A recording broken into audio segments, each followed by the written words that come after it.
Of course ma'am. বাক্য achieve করে কিরকম ফিল হচ্ছে? Good morning everybody. Good morning.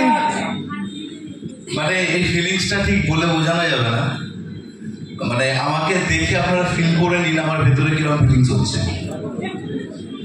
এটা ভাষায় প্রকাশ করার মতো ফিলিংস নয়, তবে যেটা জীবনে ভাবিনি সেরকম কিছু ঘটেছে। আর আমার মধ্যে যে এলিজিবিলিটি আছে সেটা আমি নিজেও জানতাম না, যদি আমার আপলাইন মিস্টার হাবিবুর রহমান আমাকে এই প্ল্যাটফর্মে নিয়ে আসতেন। তো আমি হয়তো রিয়েলাইজ করতে পারতাম না যে আমার মধ্যে কিছু এলিজিবিলিটি আছে, আমি কিছু করতে পারি। আর মিস্টার হাবিবুর রহমান আমাকে এমন একটা জায়গায় নিয়ে এসছেন যেখানে আমার লাইফের টোটাল সিকিউরিটি জায়গা বলতে পারেন স্যার ম্যাডামের কাছে, যেখানে আমি পুরোপুরি আত্মসমর্পণ করেছি। ওনারা যেভাবে যে ডিরেকশনে যখন যেভাবে যা করতে বলেন আমি ঠিক সেইভাবে করি। আর যে কারণে কিন্তু আজকে একটা ইম্পসিবল জিনিস পসিবল হয়েছে। আর ফরেন ট্যুরের কথা যদি বলেন, যে একটা সময় এসেছিল যখন আমি ভেবেছিলাম জীবনে যা কিছুতে হাত দিচ্ছি সেগুলো নষ্ট হয়ে যাচ্ছে।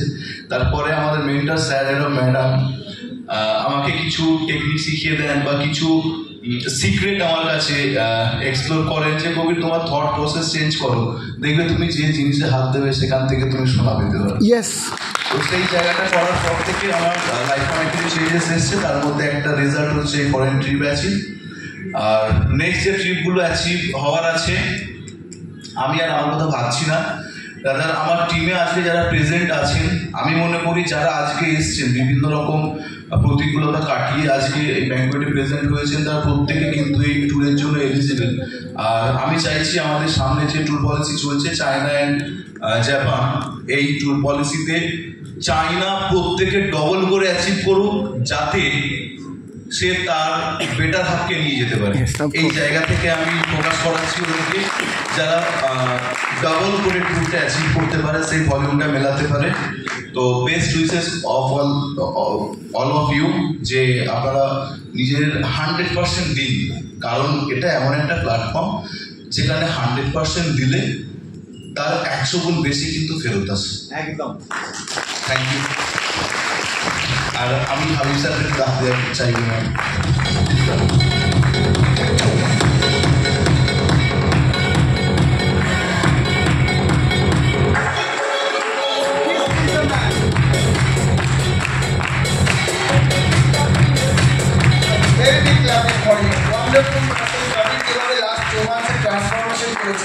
এটার জন্য গাছ লাগে। ও কিন্তু সাউথ পোল থেকে নর্থ পোলে জাম্প করেছে with the help of river sir ma'am. Thank you.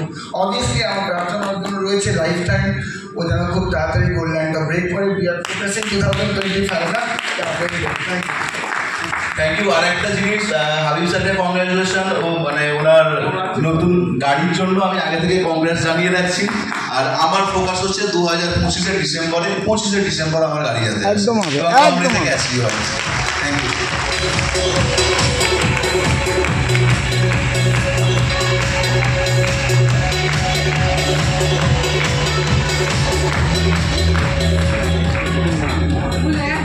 তো এখানে কবির একটা খুব সুন্দর স্পিচ রেখে গেল, কিন্তু আরেকটা মেনশন এখানে আমি করবো।